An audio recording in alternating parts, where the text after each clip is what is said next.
Hey guys, welcome to today's video on how I help high achievers to avoid burnout. So if you are ambitious, you're driven, you're successful, but you do not feel great, then you're going to love this video. So in this video, we're going to go through all the ways that I myself have had to help others from my own experience of being in this consistent cycle that leads me to burnout. And if you're new to this channel, hello, my name is Elika. I'm an energy optimization coach and a trusted advisor for purpose-driven leaders who want to have way more energy so that they can create a bigger impact in this world. So if you like the sound of that and you want to start to learn and understand the lifestyle habits and hacks that I share to be able to feel in overflow of your energy, then what are you waiting for? Subscribe to my channel, because this is where I'll be sharing all of that juicy content. So when I think about burnout, it's something that I feel it will always be part of my life, to have a huge awareness of it because the way that I'm designed and because the person I am. So, you know, I think I will share firstly like my experience of burnout. And if you're new to watching my content, I didn't just have one burnout, I had two. Yeah, I'm that person that I don't learn the first time, it takes me multiple times. And so I think that that's what's really allowed me to really dive deep into this world and become an expert in supporting people to not only avoid it, but to get themselves out of the cycle. So for me, I probably realized that when I had my first burnout, I may have had a burnout before, but I think because I was in my 20s, and naturally in your 20s, you can just take so much more. Your body's so much harder, right? You think about, like, I think back now about like the big nights that I had out and the late nights, early mornings, and still going for long runs and all the things that I did. And just, you know, you don't have to think about it too much. It's just how it is. And so when I went into my first big corporate opportunity, which really was a career transfer to Singapore from the UK, this was the lead up to my first burnout. The burnout came because I approached it in exactly the same way I approach everything, which is all or nothing. And my mindset at the time was that I had to prove something. So I just transferred, I was in a new company, a new team, I knew nobody. It's so funny, I'm in this very similar transition now in terms of everything is new. But of course, the way that I think about it is very different. And in that new environment, yeah, I felt like I had a lot to prove. And so I was first in, last out in the office. And I just got to a point where the wheels came off. And I no longer had the energy or the motivation to move forward. And I remember going for what I thought was a basic health scan. And I found out that my liver was inflamed, essentially had liver damage. And I was thinking to myself, like, you know, I'm not drinking even as much as what I would drink in the UK, because in the UK, the drinking culture is Monday to Friday, you stay pretty good, and then Friday you just binge, like go crazy after work, and then Saturday's the same. Whereas the expat lifestyle in Singapore was a little bit every day, including Sundays. And I remember at the time, like my doctor saying to me that, you know, with drinking, that like when you do a little bit every day, like the liver doesn't get any time to repair. Whereas if you have like 1-2 times a week, not that it's good, but at least your liver gets a chance to repair. And I remember thinking that my whole work and my whole lifestyle had built around social occasions that were really unhealthy for me. And I was also at that time, I was also starting to struggle to keep up with my fitness regime, which tended to be long distance running, a lot of endurance running, because I'd always used running as a way to keep off the weight.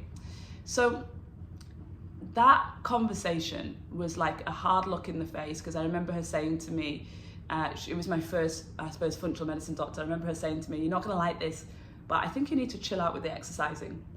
And my exercising at that time was like just a thing that was also bringing me like control of my body. So it wasn't even the intensity, because the long distance running is not intense, it's more consistent stress on the body, right? But it was something that I was nervous to let go of, because I didn't understand the stress that it was putting on my body. And I also didn't want to let go of the control of my physical body. So I went looking for answers at that point, and the answers came in going to a personal trainer and working quite closely with her, and she taught me more about my diet. And when I learned more about the foods that I was eating, I was blown away that I could be the go-to girl for everyone's food recommendations and my love for food, and not know this much about food from the scientific side of it. And essentially, as all personal trainers focus on, she was more around the macros. So the grams of protein, carbs and fats. And because she was a weightlifting body champion herself, she was very disciplined in that. So I knew I was learning from one of the best. But I also realized after not a long period of time that I could not look at my food like that. Like I couldn't enjoy food just thinking about chicken breast, sweet potato, broccoli. And so I went looking for answers. And that meant that I studied at the largest nutrition school in the world and studied over 56 dietary theories and understood from those what is consistent between those. Now, that really got me to a lot of great results, because by this point now I'd cleaned up my diet. I'd brought more of a focus of weightlifting and building muscle than just endurance running. I remember her telling me, do you want to look like a long distance runner or do you want to look like muscle tone and all that? And I remember thinking, oh yeah, let me focus less on running. But what had happened on that journey was I had done a lot of work on the physical and got a lot of immediate results on the physical body. I lost weight, I got more toned, I felt healthier, and I left the company that I was in, and I had a really toxic boss that he just didn't know how to recognize me in a way that I needed. And obviously that was a mirror, because I didn't know how to recognize myself. I didn't know how to put limits and boundaries around what I would do for others. And so when I went to the new company, I absolutely had all those, and I had amazing managers, and I absolutely loved the organization, the culture, really cared about its people, the training that was provided. And yet I could feel a part of me had been broken. A part of me no longer had that ambition. And so that led me to fully throw myself into executive health coaching and wanted to serve people with their diet and with their exercise in the same journey that I had been on. Now, it didn't take long after that before I started the restaurant. And the restaurant was the pivotal moment when I did the most important part of my journey, which was I started doing the inner work. And the inner work started because in the restaurant, it was my responsibility to make decisions. Everything was on me to happen. And running my own business, you very quickly start to see patterns that you maybe used to blame somebody else before, but now you can't, because the same pattern is existing and the common thing is you. And those were things like controlling, micromanaging, not being comfortable with delegating. And all of that led me fast into my second burnout. And in the second burnout, I questioned every single part of who I was. And in questioning every single part of who I was, I really realized that, you can blame your childhood, you can, look at how your parents managed you or raised you, but it gets to a point where you just get so tired at looking at these things that you just want things to change. And the second burnout got me to do the deep introspective work that I hadn't done before. The thinking about my relationships and what I brought to my relationships and how I managed and controlled them. It got me to look at how I show up and how my energy impacts other people. It got me to understand all of the nuances of why I couldn't delegate. And yet I think for a long time I was still holding on to, I just wanted the outcome and I wasn't embracing the journey. And so when I sold the restaurant, that was when I really got to embrace the journey, because that was the moment where I'd created so much space that, and I see this for so many of the clients that I work with, that you want the change, but you're so focused on just getting the change, just getting the result, because that's still the high achiever, the driven part of you that's still solution orientated. So you take your self-care and you approach it in exactly the same way that got you the burnout, instead of creating space. And in that space, you have reflection, you get insights, you understand more, you feel deeper. And so when I took that space and came out of what was really my cocoon, which was COVID, I could see very clearly the path that I needed to take others on, and how I needed to pull out some of the noise and the chaos and go on a journey. So that journey I call the energy reset recipe. It is my roadmap, my 4-pillar framework of looking at every area of your life, personally and professionally, that takes energy away from you.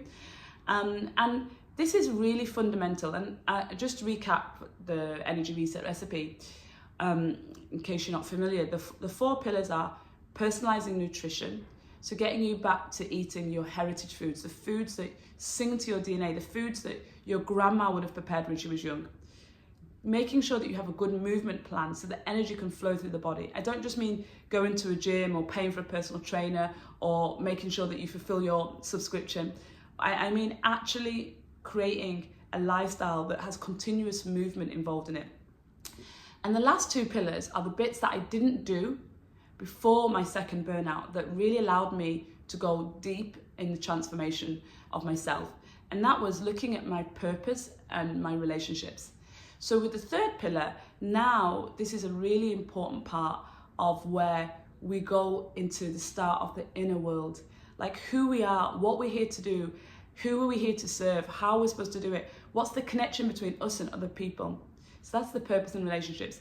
And the last one is the mind and our self-care. So that typically is where I'm looking at your beliefs, your thoughts, your reactions, and upgrading those, and your self-care. Like, do you get enough sleep? What's your sleep hygiene practice? How do you take care of your body? So I want to talk about these last 2 pillars. And the reason why I want to talk about these last 2 pillars is that when we focus on the nutrition and we focus on movement that others people call exercise, we only work on the first layer of the energy body, which is the physical body, that literally how people see you and what the things that you can touch and feel, the physical body. And because I only worked on the physical body initially, that's why I had my second burnout, because I hadn't gone deep. So I still do the first 2 pillars with my clients. I still want to make sure that we've fine-tuned and the physical body is a vessel that can contain all the goodness that your soul came here to do. But I know that if we want a full transformation, which leads to so much inner peace, way more joy, way more harmony in your life, in your environment, with others, we cannot avoid going really deep. And that deep in the inner work is the last 2 pillars. So let me talk about that and sing to that more in terms of how it helps you to avoid or get out of burnout. So with the 3rd pillar, purpose and relationships, obviously for me, I delayed that part. And when I delayed that part, it was because I felt like I already had my purpose. My purpose was in my corporate career. I wanted to get to the top of the ladder. And then when I burnt out, I was like, no more. Then I started my business as an entrepreneur and I wanted to help others. And then, a restaurant was to help others with the food. But in all of that coaching and helping people with the food, it was to truly allow them to have a body that can sustain all the things that they want to do in this world. And I, in my own journey, hadn't realized that was my purpose. My purpose was to really, the wounds of my own burnout was to create the wisdom of what we need to do to be able to create the impact that we want to do in the world. And so human design became this beautiful tool that went way beyond the archetypes of disc profiling and Myers-Briggs and all the other generic ways of stereotyping people. It went to thousands of years, if you think about it in data terms, of how humans lived, and being able to work with clients on how their body is designed to give and receive energy was the thing that allowed me to go really deep in helping them to personalize the journey for them, helping them to not just follow my path or a generic coach's path or a 5-step guide or, this is what my coaching model taught me, so let's just do this, but a really fine tuning into where are your energy leaks in your body based on your human design? Where are your energy leaks in how you interact with the world based on how you are designed to give and receive energy? Where are your energy leaks in what you are supposed to do, what your soul came here to do, and what you're actually doing? And that bit has been the deep, deep transformational bit, because what I realize is the same like me, is that when your soul has come here with a mission of what it wants to do, and it's got this trajectory, but of course it gives you lots of experiences first to make sure that you're ready to hold the size of the vessel that you're here to hold. But then when you are going against it and you're doing something else, that conflict causes resistance, and that resistance is burnout. Because if I can't stop you from going down that path when I want you to go down this path of your soul journey, then I need to physically stop you. And so just like a machine that's broken, it burns out. That's what actually happens. We get less energy, and then our energy is taken away from us.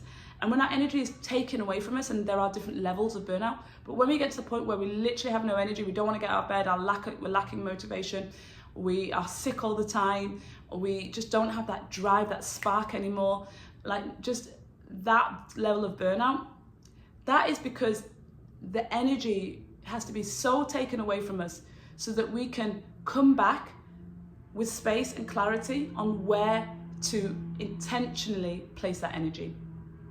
And so burnout isn't just about being exhausted, isn't just about being tired, isn't just about being sick. It's literally about you understanding what your purpose is and following that path, being in alignment to that path. And therefore, you don't get your energy taken away from you. Now, with the last pillar, the mind and self-care, the challenge is with that is until I went on the second burnout, until I went through the second burnout, I thought that because I was doing good, trying to help people, you know, I'd left my corporate world to help people, giving them the right food and coaching, I thought that that was enough. And through that, I should get success. I should feel more at peace, which is essentially my version of success. And the truth was that with the second burnout, I was still holding beliefs that even though it was my own business, those beliefs weren't my higher self. And because they weren't my higher self, I therefore had to experience a burnout to stop me again. And so I find that this work in really going through with my clients what their beliefs are and seeing the receipts of their life, like how is their life showing them their beliefs and how we can upgrade those beliefs to the beliefs of the highest expression of who they really are. That's what really stops the burnout from happening again. Because the beliefs of your soul, the beliefs of the highest expression of yourself, the beliefs that you co-create with God, they are never going to burn you out. But the beliefs that leave you exhausted, leave you people-pleasing, leave you staying in relationships that are not going to bring you peace, leave you overeating or undereating, leave you in a body that doesn't feel like the right size body, leaves you poor, right? Leaves you like in survival mode, not knowing what, you know, living paycheck to paycheck. Those beliefs can't come from the highest expression of yourself. And that's why it's so important that we work through what those beliefs are. And then the container of like your self-care, like the rituals, including your sleep hygiene and making sure that you've got this chance to fully restore, like that really holds that vessel that you're building so that it can just get stronger and stronger and stronger as we rewire your beliefs, as we upgrade those beliefs. And so hopefully you're starting to see from here that most people are stopping at that point where the true rewiring of how they think and how they show up to step into the highest expression and the space that needs to be created for the reflection and the insights that you need. And I always say to my clients that I love to course correct you as you make mistakes. So I hold a big enough container for you to get success immediately from what I'm saying and what we're working through, but then to fall and make mistakes and fall back into old patterns so I can course correct you once I see where you sabotage, once I see your typical patterns of behavior that take you back into those burnout patterns. And so you want to be able to have that space to be able to not just do the inner work, but allow it to allow yourself to see where it shows up in your day-to-day living. And that's where I think most people are not getting the results and therefore are still at the risk, like I was, of having a burnout again. And so for me, I understand that, you know, managing my energy now is something that I will always be at the forefront of my mind because I know I'm susceptible to burnout. I know that I can drive myself, and just because you can doesn't mean you should, but I know that I can drive myself into pushing myself too far physically, mentally, you know, emotionally, and not sustain the amount of well-being that I need to be able to give to people from the overflow. And so that's why I always talk about using energy as your measurement of success. But in order to use energy as your measurement of success, you need to be able to really have that deep space inside of yourself so that you know you so well, and that wisdom and that knowledge and that insight that, you know, is supported by things like human design. And then you can come back from this highest expression of yourself, fully supported, hopefully by someone that you trust to guide you when you fall into inevitably bad habits again, and then to bring you back faster. And that's where you just see that burnout isn't something that will be something that you'll fall back into, because when you've got the mission that is strong and you're in alignment to it, it actually gives you so much energy. It like floods your heart with so much joy. It makes you feel so rich. It makes you touch people in a way that touches their heart, and the energy exchange makes you feel completely abundant. And so this is what I want for all of you that are either at risk of burnout, experiencing burnout, or just don't know the path out of burnout. And if you feel that I would be a guide that would be able to support you on this journey, then definitely reach out. You can see in the description box how to book an energy audit, which is the first initial stage of application to see if we would be a good fit to work with each other. And I always love to share that I love on my newsletter sharing how I sustain this lifestyle, both for myself and for clients. And so if you want to just be on top of the day-to-day experience that I have with living this life, then subscribe to the newsletter. You'll see the details listed below. And that's where, I share, a weekly update of my energy audits and my energy tips and things that are doing and experiencing related to energy. So if you like this video and you feel like it's definitely giving you some value, please give it a like. And if you feel that there's somebody in your life that may need to hear this message as well, about really allowing themselves to go deep and to avoid burnout by really looking at all these areas, then please share this video with them. And I would love to support not just you or them on this journey. So I am so happy to just kind of be able to take a step back and just pull a lot of the energy work together with this video. So appreciate listening to this, and just put your comments below if there's something that you want to hear more or you want to dig deeper into. And if not, I will see you on the next one. Take care.